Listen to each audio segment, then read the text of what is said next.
ગુજરાતમાં લોકો સાથે ફ્રોડ કરી લાખોનો ચૂનો લગાડવાના કિસ્સાઓ વારંવાર સાંભળવા મળે છે। ત્યાં ઘણીવાર લગ્ન વાંચુક યુવકો સાથે લગ્ન કરી છેતરપિંડી કરીને લાખો રૂપિયા લઈને છુમંતર થઈ જનારી લૂંટેરી દુલ્હનની માયાજાળમાં કેટલાય યુવકો બરબાદ થઈ ગયા છે। ત્યારે ગુજરાતમાં ફરી એકવાર લૂંટેરી દુલ્હનનો કિસ્સો સામે આવ્યો છે। ગુજરાતમાં વધુ એક યુવક આ દુલ્હન ગેંગનો ભોગ બન્યો છે। યુવક સાથે લગ્ન કરવાની લાલચ આપી લગ્ન માટે પૈસા પડાવ્યા બાદ દુલ્હન ફરાર થઈ ગઈ હોવાનું સામે આવ્યું છે। જે બાદ લગ્ન કરનાર યુવકે પોલીસમાં ફરિયાદ નોંધાવી છે। હાલમાં પોલીસે લૂંટેરી દુલ્હન સહિત અન્ય લોકો સામે ફરિયાદ નોંધીને તેમની શોધખોળ હાથ ધરી છે।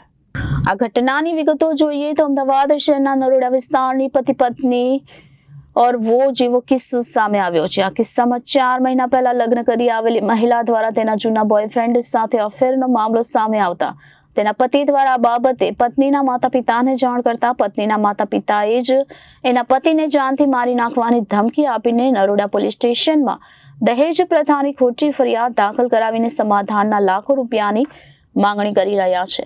ઉલ્લેખનીય છે કે 4 મહિના પહેલા ફરિયાદી પતિ હરિકૃષ્ણ રમણભાઈ રામાણીએ આરોપી પત્ની જીનલ હરિકૃષ્ણ રમણભાઈ રામાણી સાથે સમાજના રીતિ રિવાજ મુજબ વિધિવત રીતે લગ્ન કર્યા હતા।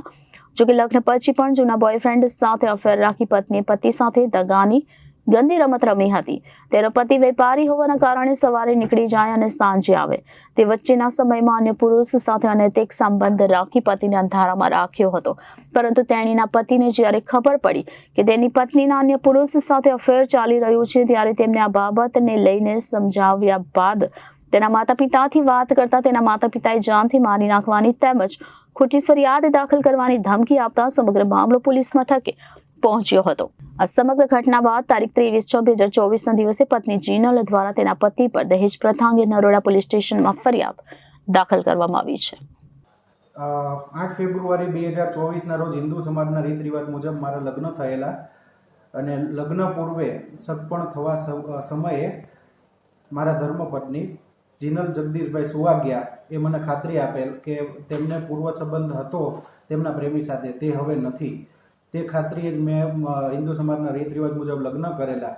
પરંતુ લગ્ન બાદ તરત બીજા દિવસથી તેમના પૂર્વ પ્રેમી સાથેના તમામ સોશિયલ મીડિયા સાથેની વાતચીત વગેરે મને જાણ થઈ અને એ માહિતી મળતાની સાથે જ મારી સાથે વિશ્વાસઘાત થયો તેવી જાણ થઈ।